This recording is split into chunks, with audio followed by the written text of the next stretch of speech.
अस्सलाम वालेकुम नाजरीन, बेस्ट ऑफ न्यारी चैनल के तमाम देखने और सुनने वाले तमाम भाइयों को मेरा सलाम। आज की वीडियो में मैं एक ऐसी हस्ती के बारे में बताने जा रहा हूँ जो आपको सबसे ज्यादा प्यार करती हो। कोई और ऐसा बंदा नहीं होगा जो आपको इतना ज्यादा प्यार करता हो इसके अलावा। तो जी, आज हम माँ की शान के बारे में बात करेंगे। तो एक सच्ची कहानी आपको सुनाने जा रहे हैं, आपको जरूर मजा आएगा। हमें अम्मा जी उस वक्त जहर लगती थी जब वो सर्दियों में जबरदस्ती हमारा सर धोती, लेकिन कैप्रीज कोरिया किसने देखे थे। खजूर मार्का साबन से कपड़े भी धोते थे और सर भी, आंखों में साबन काटने की तरह, और कान अम्मा की डांट से लाल हो जाते थे। हमारी जरा सी शरारत पर अम्मा आग बगोला हो जाती और कपड़े धोने वाला डंडा उठा लेती, जिससे हमें खूब ठंडा लगाती थी। लेकिन मार कभी नहीं, कभी एन वक्त पर दादी जान ने बचा लिया, कभी बाबा ने, और कभी हम ही भाग।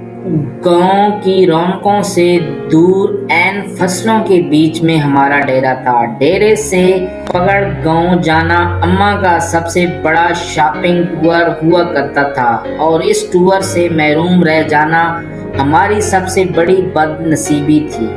अगर कभी अम्मा अकेले गांव चली जाती तो वापसी पर हमें मरुंडे से बहलाने की कोशिश करती। हम पहले तो नन्हे हाथों से अम्मा जी को मारते, उनका दुपट्टा खींचते, फिर उनकी गोद में सर रख कर मुंह फाड़ फाड़ कर रोते। कभी अम्मा गांव साथ ले जाती तो हमें उछलते कूदने, खुशी खुशी उनके पीछे भागते। शाम गए जब गांव से वापसी होती तो हम बहुत रोते। हमें गांव अच्छा लगता था, हम गांव में कब रहेंगे, मेरा सवाल पर अम्मा वही गुस्सा पीटा जवाब देती थी, जब तू बड़ा होकर नौकरी करेगा बहुत से पैसे आएंगे, तेरी शादी होगी, वगैरह वगैरह। यूं हमें माँ बेटा बातें करते करते तारीख डेरे पर आन पहुंचे। मुझे याद है गांव में बाबा मुजफ्फर के यहाँ शादी का जश्न था। वहाँ जलने बुझने वाली बत्तियां भी लगी थीं और पटाखे भी फूट रहे थे। मैंने अम्मा के बहुत मिन्नतें की कि रात इधर ही ठहर जाएं, लेकिन वो नहीं मानी। जब मैं अम्मा जी के पीछे रोता रोता गांव से वापस आ रहा था तो नीयत में फतूर आ गया और चुपके से वापस गांव लौट गया। शाम का वक्त था। माँ को बहुत देर बाद मेरी गुमशुदगी का अंदाजा हुआ। वो पागलों की तरह रात के अंधेरे में खेतों में आवाजें लगाती और डेरे से लेकर गांव तक हर कोने में लालटेन लटकाकर झांकती रही।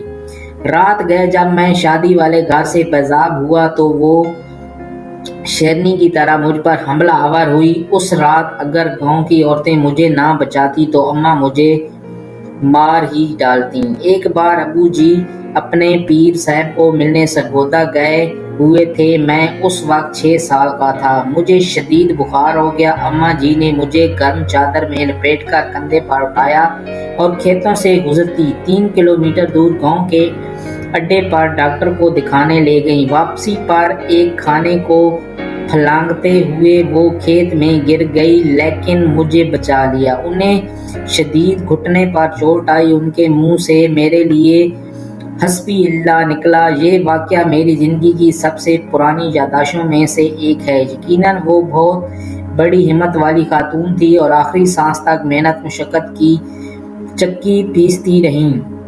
फिर जाने कब मैं बड़ा हो गया और माँ से बहुत दूर चला गया। साल भर बाद जब घर आया तो माँ गले लगाकर खूब रोती, लेकिन मैं सबके सामने हंसता रहता। फिर रात को जब सब सो जाते तो चुपके से माँ के साथ जाकर लिपट जाता और उसकी चादर में मुंह छुपाकर खूब रोता। माँ खेत में चारा काटने और बहुत बारी पंडासर उठाकर टोके के सामने आ फेंकती। कभी कभी खुद ही टोके में चारा डालती और खुद ही टोका चलाती। जब मैं घर होता तो मकदूर भर उनका हाथ बटाता। जब मैं टोका चलाते चलाते थक जाता तो वो सरगोशी में पूछती, बात करूं तुम्हारी फलां घर में। वो जानती थी कि मैं पैदाइशी आशिक हूँ और ऐसी बातों से मेरी बैटरी फुल चार्ज हो जाती है। फिर हमने गांव में घर बना लिए और माँ ने अपनी पसंद से मेरी शादी कर दी। میں فیملی لے کر شہر چلا آیا اور ماں نے گاؤں میں اپنی الگ دنیا بسا لی۔ وہ میرے پہلے بیٹے کی پیدائش پر شہر میں آئی۔ میں نے انہیں سمندر کی سیر بھی کرائی۔ کلفٹن کے ساحل پر چائے پیتے ہوئے انہوں نے کہا، اس سمندر سے تو ہمارے ڈیرے کا چھپڑ زیادہ خوبصورت لگتا ہے۔ ماں بیمار ہوتی تو میں چھٹی پر ہی تھا۔ انہیں کئی دن تک بسکو پان کھلا کر سمجھاتا رہا کہ معمولی پیٹ کا درد ہے، جلد فاقہ ہو جائے گا۔ پھر درد بڑھا تو شہر کے بڑے ہسپتال میں لے گیا، جہاں ڈاکٹروں نے بتایا کہ جگر کا کینسر ہے، آخری سٹیج پر ہے۔ خون کی فوری ضرورت محسوس ہوئی تو میں خود بلڈ بینک بیڈ پر جا لیٹا۔ ماں کو پتہ چلا تو اس نے دکھ سے دیکھ کر اتنا کہا، کیوں دیا خون خرید لاتا کہیں سے، پاگل کہیں کا۔ میں مشکل اتنا کہہ سکا، اماں خون کی چند بوندوں سے تو وہ قرض بھی ادا نہیں ہو سکتا جو آپ مجھے اٹھا کر گاؤں ڈاکٹر کے پاس لے کر گئی تھیں اور واپسی پر کھالا پھلانگتے ہوئے گر گئی تھیں۔ وہ کھلکھلا کر ہنسی تو میں نے کہا، اماں مجھے معاف کر دینا، میں تیری خدمت نہ کر سکا۔ میرا خیال ہے کہ میں نے شاید ہی اپنی ماں کی خدمت کی ہوگی، وقت ہی نہیں ملا، لیکن وہ بہت فراخ دل تھیں۔ بستر مرگ پر جب بار بار میں اپنی کوتاہیوں کی ان سے معافی طلب کر رہا تھا تو کہنے لگتی، میں راضی ہوں بیٹا، کاہے کو بار بار معافی ہے۔ ماں نے میرے سامنے دم توڑا، لیکن میں رویا نہیں۔ دوسرے دن سر بھاری ہونے لگا تو قبرستان چلا گیا اور قبر پر بیٹھ کر منہ پھاڑ پھاڑ کر رویا۔ ماں سے بچھڑے مدت ہو گئی، اب تو یقین بھی نہیں آیا کہ ماں کبھی اس دنیا میں تھی بھی کہ نہیں۔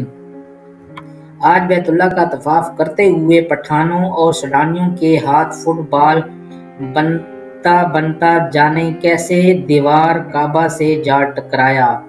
یوں لگا جیسے مدتوں بعد پھر ایک بار ماں کی گود میں پہنچ گیا ہوں۔ وہی سکون جو ماں کی گود میں آتا تھا، وہی اپنائیت، وہی محبت جس میں خوف کا عنصر بھی شامل تھا۔ اس بار منہ پھاڑ پھاڑ کر نہیں، دھاڑے مار مار کر رویا۔ 70 ماؤں سے زیادہ پیار کرنے والا رب کعبہ ہے اور ہم صدا کے شرارتی بچے۔ تو کیسی لگی کہانی؟ ماں ایک انمول ہستی ہے، جن کی مائیں زندہ ہیں ان کی خدمت کریں، ان کی عزت کریں، اور جن کی مائیں وفات پا چکی ہیں اللہ ان کو جنت الفردوس میں اعلیٰ مقام دے اور اپنی ماں کے لیے مغفرت فرمائے۔ ویڈیو اچھی لگی ہو تو چینل کو سبسکرائب کر دینا۔ ملتے ہیں اگلی ویڈیو میں، تب تک کے لیے اللہ حافظ۔